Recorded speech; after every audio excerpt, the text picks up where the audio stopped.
బాలయోగి భగవాన్ ఈశ్వర్ మహారాజు గారికి జై. శ్రీ శివాయ గురవే నమః.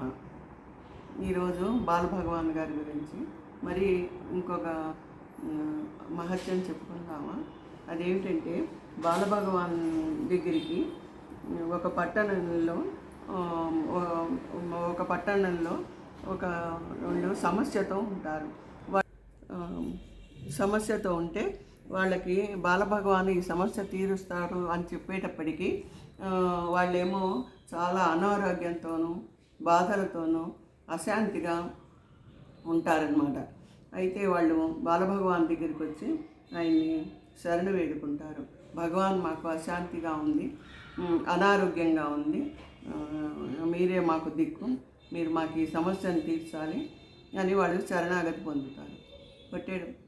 పొందేటప్పటికీ బాలభగవాన్ గారు తన ప్రథమ ముఖ్యమైన శిష్యునికి చెప్తారనమాట.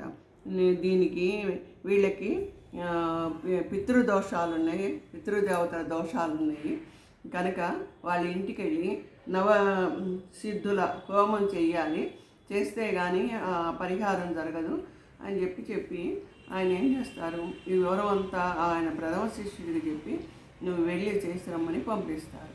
పంపించేటప్పటికి ఆ ప్రథమ శిష్యుడు గారు వెళ్ళి వాళ్ళ ఇంటికి వెళ్ళి నవసిద్ధుల హోమం చేసేటప్పటికి ఎప్పుడైతే వారి ఇంట్లో నవసిద్ధుల హోమం జరుగుతుందో అప్పుడు వాళ్ళకి చాలా ఆనందం వేసి